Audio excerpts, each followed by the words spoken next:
جتنے بھی اس طرح کی کیڑے آتے رہیں گے، کوئی بھی اگر جماعت کا غدار اٹھ کر کے یہ کل کہہ دے کہ ہمارا دین، جیسے اب یہ آگے بھی یہ بھی کہیں گے ہمارا سب کا ڈی این اے ایک ہی ہے، اب یہ بھی کہیں گے آگے، اس لیے کہ یہ پالے ہوئے کتے ہیں، یہ پالے ہوئے ہیں، ان کی اپنی زبان نہیں، ان کی زبان میں کوئی اور پیچھے بیٹھا ہوا، ان سے وقتاً فوقتاً اس طرح کی باتیں کرائی جائیں گی۔ میرے عزیزو، انہی کے تو پرکھوں کی باتیں ہیں جنہوں نے کتاب میں لکھ مارا ہے کہ رسول اللہ کو پیٹھ پیچھے کا علم نہیں تھا۔ یہی تو لوگ ہیں جنہوں نے کہا تھا شیطان کا علم اور رسول کا علم برابر ہے۔ ہم یوں ہی نہیں لڑتے، ہم یوں ہی قوم کو بیدار نہیں کرتے۔ عزیزان گرامی وقار، ہمارے پاس جو کچھ بھی سرمایہ ہے نا، کچھ لوگ مجھ سے کہتے ہیں کہ کتنا ایگریسیو ہو کر کے بولتے ہیں آپ، اتنا سخت لہجے میں کیوں بولتے ہیں؟ میرے عزیزو، جس کے پاس لاسٹ چیز بچی ہوئی ہے، آخری چیز بچی ہوئی ہے، وہ بھی اگر تم چھیننے کی بات کرو گے تو کیا ہم نرم لہجے میں بات کریں گے؟ ہم نرم لہجے میں بات کریں؟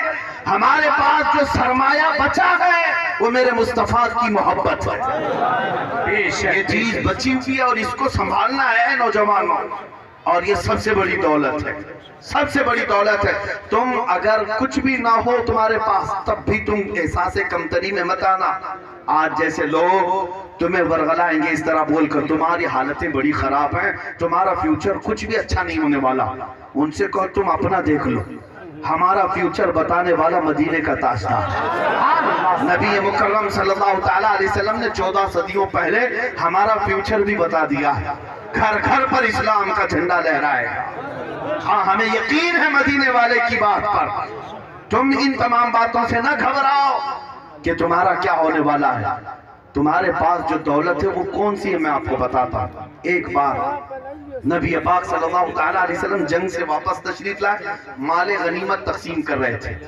ہم غریب ہیں اس لیے میں آپ سے یہ بات کر رہا ہوں، ہمارے پاس اب سرمایہ بھی نہیں رہ گیا، سیاست بھی نہیں رہ گئی، طاقت بھی نہیں رہ گئی، قیادت بھی نہیں رہ گئی، کچھ نہیں رہ گیا، لیکن پھر بھی میں آپ کو فخر کرنے کا ذریعہ بتاتا، فخر کرنے کا ذریعہ ہے تمہارے پاس، پراؤڈ فیل کرو گے۔ کیا چیز؟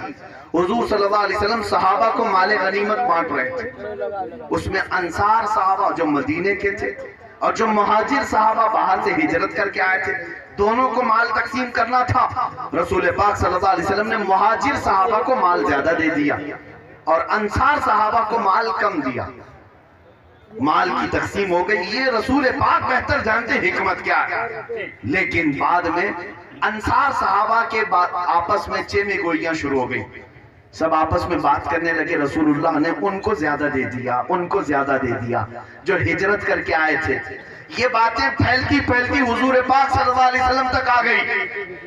نبی پاک صلی اللہ علیہ وسلم کو جب یہ خبر ملی کہ انصار میں یہ باتیں چل رہی ہیں، حضور صلی اللہ علیہ وسلم نے انصار کے سردار صحابی کو بلایا اور کہا کیا تمہاری جماعت میں ایسی باتیں چل رہی ہیں کہ میں نے مہاجرین کو مال زیادہ دے دیا اور تم لوگوں کو کم دیا ہے؟ انہوں نے کہا ہاں یا رسول اللہ، سب باتیں چل رہی ہیں۔ حضور صلی اللہ علیہ وسلم نے انصار صحابہ کو ایک جگہ جمع کیا، کہا سب یہاں جمع ہو جاؤ۔ سب جب جمع ہو گئے میرے آقا تشریف لائے اور نبی پاک صلی اللہ علیہ وسلم نے ایک ایسا خطبہ دیا۔ حضور پاک صلی اللہ علیہ وسلم نے ان سے پوچھا، فرمایا یہ بات صحیح ہے کہ جب لوگ مجھے چھوڑ چکے تھے میں تمہارے آیا، تم نے اپنایا ہے، لیکن کیا یہ بات سچ نہیں کہ تم زمانے کفر میں تھے، اللہ نے میری بدولت تمہیں ایمان عطا کیا؟ کیا یہ بات سچ نہیں ہے کہ تم آپس میں لڑتے پھرتے رہتے تھے، جہالت کے زمانے میں تھے، اللہ نے میری بدولت تمہیں عزت عطا کی؟ انصار صحابہ نے کہا یا رسول اللہ، جو کچھ بھی ہمارے پاس ہے وہ سب آپ کی بدولت ہے۔ اب سنیے، مجھے یہ واقعہ، یہ حدیث بیان کرنے کی وجہ کیا ہے؟ اخیر میں میرے آقا صلی اللہ علیہ وسلم فرماتے ہیں اے انصار صحابہ، کیا تم اس بات سے راضی نہیں ہو کہ لوگ دنیا کا مال لے جائیں اور جس کے پاس مال نہیں ہے تم مجھے لے جاؤ؟ سبحان اللہ، سبحان اللہ۔ یہ حدیث پڑھنے کے بعد یقین ہو جاتا ہے جس کے پاس کچھ نہیں ہوتا اس کے پاس آمنہ کا لال ہوتا۔ نبی مکرم صلی اللہ تعالیٰ علیہ وسلم کی محبت جس کے پاس ہے وہ دنیا کی سب سے بڑی دولت رکھتا ہے. اس لیے میرے عزیزو یہ دنیا یوں ہی خوف زدہ نہیں ہے تم سے. ہاں تمہارے پاس کوئی دولت تو ہے جس کو اقبال کہتا ہے کچھ بات تو ہے کہ مٹتی نہیں ہستی ہماری. صدیوں رہا ہے دشمن دور زماں ہمارا. میں آپ سے یہ بات پھر سے کہہ دوں, تمہارے پاس جو لوگ احساس کمتری دلاتے ہیں وہ پتہ نہیں کیوں دلاتے ہیں, لیکن کبھی آپ نے سنا, آپ نیوز دیکھتے ہیں نا, مت دیکھا کرو, سنتے ہیں یا پڑھتے ہیں, لیکن ابھی سوائے تمہارے نام کے اور کیا چلتا ہے نیوز میں؟ ہاں بہت ساری نیوز چینل تو ایسے ہیں جن کی دکان ہمارا نام لیے بغیر چلتی نہیں, ان کی روٹی بھی نہیں چلتی. انہیں نام لینا ہوگا مسلمان مسلمان مسلمان. آپ دیکھیں کیوں, ان سے پوچھو میاں مسلمان ہے کتنے؟ چھوٹی سی تعداد ہے, 14% ہے, 14% ہے. اور پھر حالات یہ ہیں کہ ان کی سروے کی رپورٹ بتاتی ہے صاحب ٹوٹے بکھرے ہوئے ہیں, دلت سماج سے بھی بیکورڈ نیچے آ گئے ہیں, علم میں پیچھے ہیں, اخلاق میں پیچھے ہیں, مال میں پیچھے ہیں, ڈپارٹمنٹ میں نہیں ہے, سسٹم میں نہیں ہے, کہیں نہیں ہے. یہ ساری رپورٹ انہوں نے بیان کی ہے. لیکن میں یہ کہتا ہوں جو اتنی ٹوٹی پھوٹی جماعت ہے تو پھر یہ میڈیا کے سامنے کیوں 24 گھنٹے ڈسکس کا نشانہ بنتی؟ ہر کوئی ہم پر کیوں ڈسکس کرنا؟ چھوڑ دو نا اس جماعت جب اس کے پاس کچھ ہے ہی نہیں. یہ جماعت ٹوٹی بکھری ہوئی ہے تو کیوں اتنا ڈیبیٹ ہمارے اوپر ہوتا ہے؟ صرف ہمارے اوپر اذان, نماز, مسجد, داڑھی, منبر, برقع, یہی سب ہے. کیوں ہے؟ میں آپ کو بتاتا ہوں. دنیا کو پتا ہے تمہارے پاس کچھ نہیں ہے, کچھ نہیں ہے, ٹوٹے بکھرے ہو, لیکن اس دنیا کو یہ پتا ہے کہ تمہارے سینوں میں چھپی ہوئی عشق رسول کی شمع موجود ہے. یہ جس دن بھڑکتی ہے محبت مصطفیٰ کی شمع, دنیا میں انقلاب آ جاتا ہے, دنیا میں انقلاب آ جاتا ہے.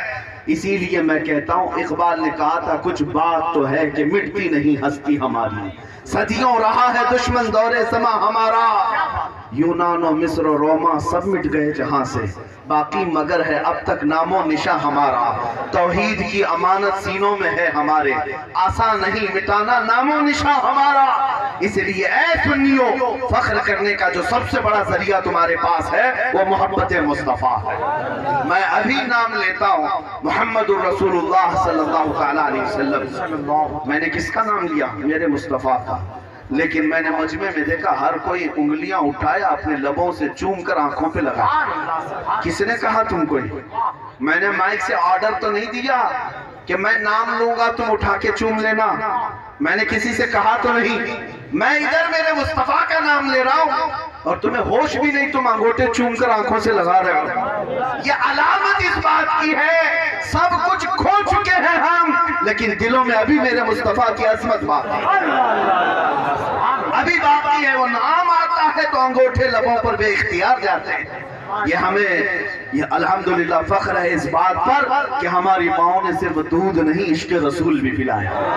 نعرہ تکبیر, نعرہ رسالت, مسلک اعلیٰ حضرت علامہ مفتی سلمان ازہری صاحب قبلہ, آمد حضور صاحب سجادہ, خانقاہ رضویہ بریلی شریف مرکز اہل سنت.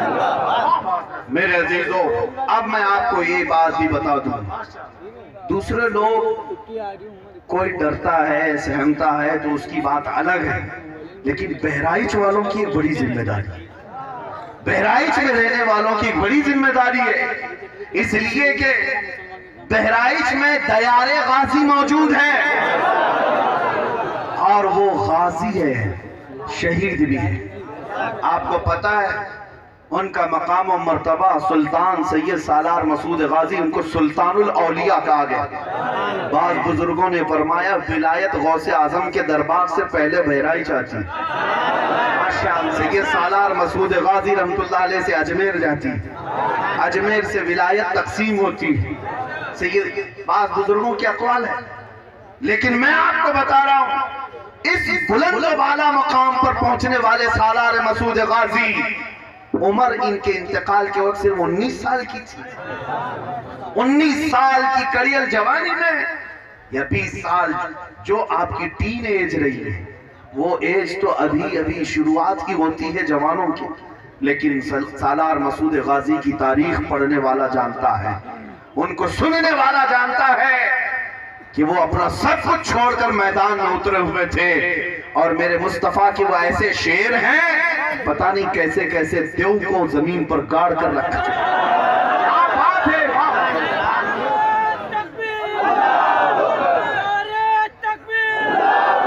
میں ابھی آیا یہاں پر، مجھے بتایا گیا ہے اب سالار مسعود غازی رحمت اللہ تعالیٰ علیہ کے وفات کو صدیاں گزر گئی، 800-900 سال سے اوپر ہو گیا، لیکن وہ ہیبت ابھی بھی جاری تھی، وہ ہیبت ابھی تک جاری تھی۔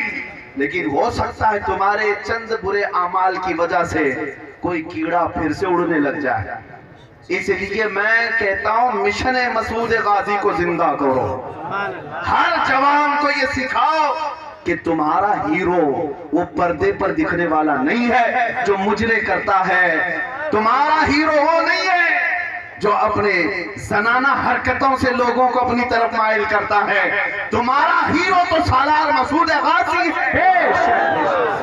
تمہارے آئیڈیل یہ بزرگ ہیں، تمہارا آئیڈیل یہ پردہ سیمی پر ناچنے والا فلموں میں وہ ایکٹر اور ایکٹریس نہیں، اے سنی مسلمانوں تمہارا ہیرو خالد بن ولید ہے، سلطان صلاح الدین ایوبی ہے۔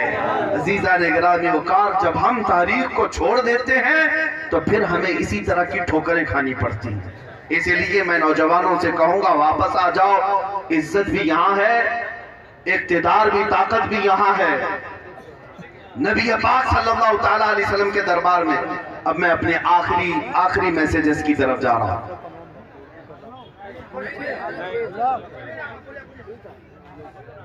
پھر بھی میں آپ کو اس پیغام کی طرف لے جا رہا ہوں، تمہارے پاس کوئی چیز رہے نہ رہے میرے عزیزو، آنکھوں کا سرما ضرور رہنا چاہیے، آنکھوں کا سرما، آنکھوں کا کاجل ہے، لیکن وہ نہیں جو ڈبی میں رکھا ہوا ہے یا شیشی میں رکھا ہوا ہے۔ اعلیٰ حضرت نے جو فرمایا نا، آنکھ سے کاجل صاف چرا لیں، یا وہ چور بلا کے ہیں۔ کوئی چور آج تک دیکھا آپ نے کہ آنکھوں سے کاجل بھی چرا کے لے جاتا ہے؟ کوئی چور ایسا دیکھا ہے؟ لیکن اعلیٰ حضرت فرماتے ہیں ایسے چور، میرے عزیزو مومن کی آنکھوں کا کاجل عشق مصطفیٰ ہوتا، محبت مصطفیٰ اس کی آنکھوں کا کاجل ہے۔ جس کے سینے میں حضور کی محبت ہے اس کی آنکھیں بھی روشن ہیں، اس کی آنکھیں چمکدار ہیں۔ اس کاجل کو ہمیشہ سلامتی کے ساتھ رکھو اور پھر فخر کے ساتھ۔ میرے عزیزو جینا ہے، ہم الحمدللہ حق کا اعلان کرتے ہوئے جئیں گے، اور مرنا ہے میرے مصطفیٰ کے نام پر۔ اس سے بہتر موت اور کیا ہو سکتی ہے؟ اس سے بہتر موت اور کیا ہو سکتی ہے؟ کچھ لوگ ہمیں اس بات کو لے کر کے کہتے ہیں کہ ابھی حالات ایسے ہیں، آپ ان کے اوپر فلاں ہو گیا، ان کے اوپر فلاں ہو گیا۔ ایک صاحب کہہ رہے تھے کہ ہمارے جلسے میں لبیک یا رسول اللہ کا نعرہ لگ رہا تھا۔ الحمدللہ مجھے اس بات پر کوئی وہ نہیں، جھجک نہیں، میرا کوئی جلسہ اس وقت تک مکمل ہوتا نہیں، ابھی کتنے مہینوں سے دیکھ رہا ہوں جب تک جلسے میں لبیک یا رسول اللہ پکارا نہیں آتا، اور ہمیں ڈر نہیں اس بات کا۔ لیکن کوئی صاحب مجھ سے کہہ رہے تھے نعرہ لگا،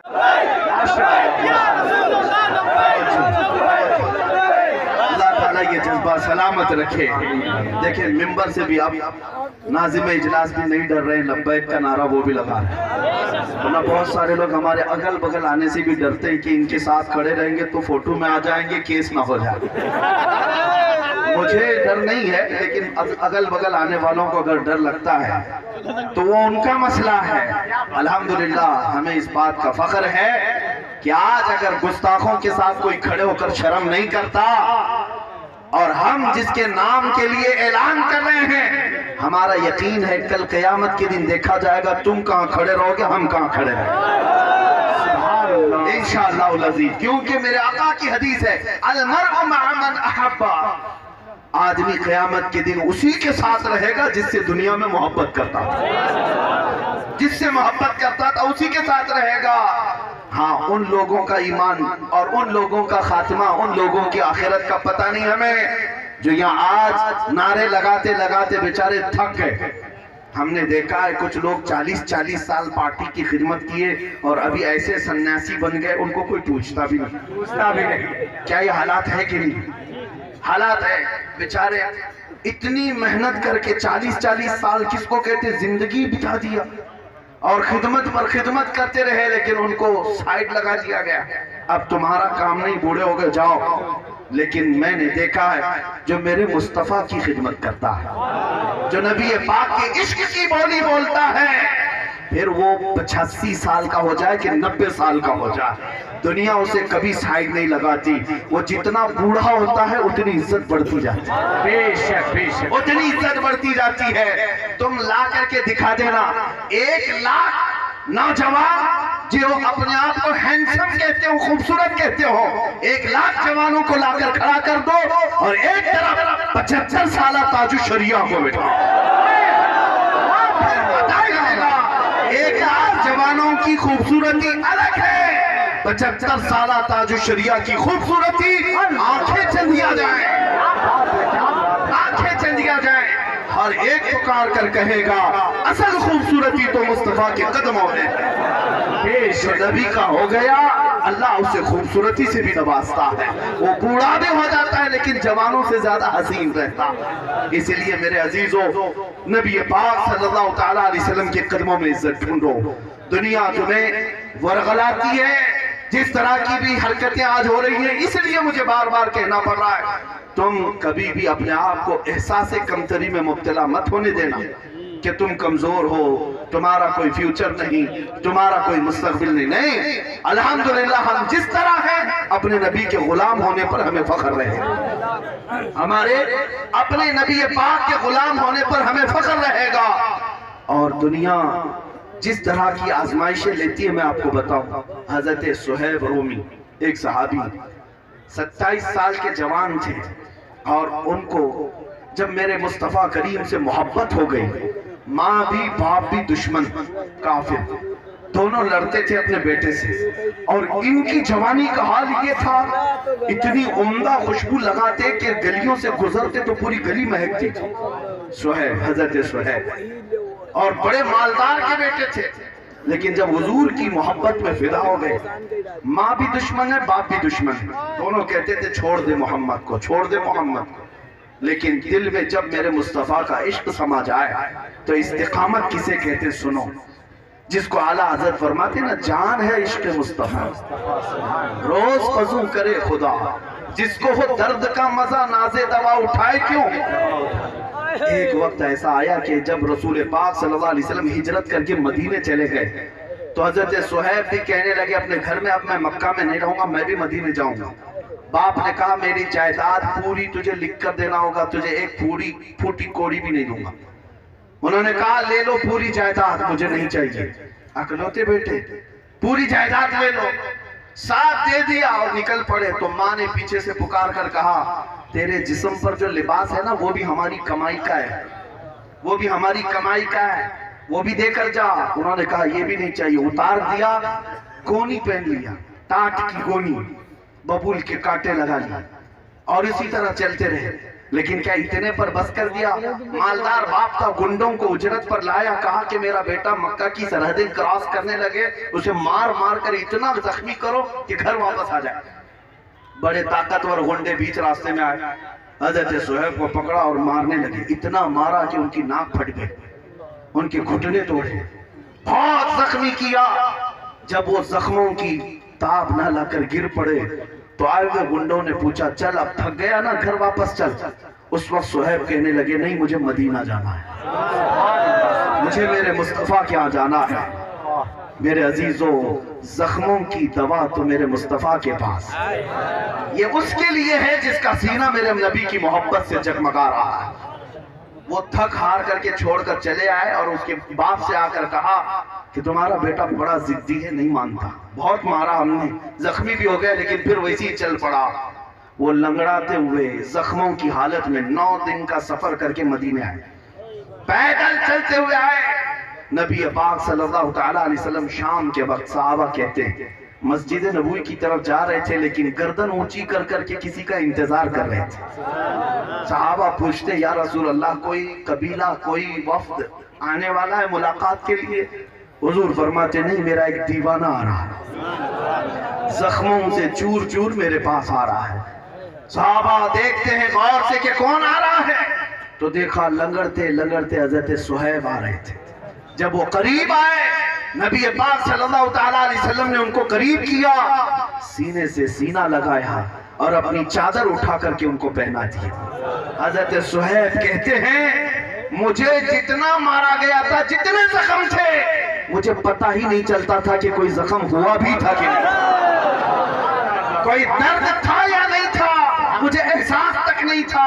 یا رسول اللہ کل مصیبت بعدک جلل، ان کا یہ نعرہ تھا وہ صحابہ کا، اے اللہ کے رسول اگر آپ ہیں تو ہر مصیبت چھوٹی ہے، ہر مصیبت ہلکی ہے۔ اسی لیے نوجوانوں، حضرت صہیب نے کہا چادر پہن کر کے، ان کی وصیت تھی میں مروں گا بھی تو میرے کفن میں یہی چادر رکھنا، اس لیے کہ دنیا میں سب سے زیادہ اگر کوئی پیار کرتا ہے تو وہ ماں ہے، لیکن میرے ساتھ تو معاملہ ایسا ہے میری ماں نے بھی میرے کپڑے اتار لیے، جب دنیا میں ماں چھوڑ دیتی ہے مدینے کا تاجدار سینے سے لگاتا ہے، اسے اپنے جنوں میں جگہ دیتا ہے۔ اسی لیے میں کہتا ہوں اے نوجوانوں، ان مصیبتوں سے نہ گھبرانا بلکہ میرے آقا کی طرف عرض کرنا یا رسول اللہ ہر ستم ہر مصیبت گوارا ہے، ہر ستم ہر مصیبت گوارا ہے، یا رسول اللہ ایک بار تو کہہ دو کہ تو ہمارا، یا رسول اللہ ایک بار تم کہہ دو کہ تو ہمارا ہے۔ بس اسی آس کے ساتھ جیتے رہو، وہ دن آئے گا جب ہماری آنکھیں بند ہونے کو ہوں گی، سرہانے کوئی اور نہیں میرے مصطفیٰ تشریف لائے۔ عزیزان گرامی وقار، جب ہم قبر میں بھی پہنچیں گے تو ان کے چہرے نہیں دیکھیں گے، مدینے کے تاجدار کو دیکھیں گے۔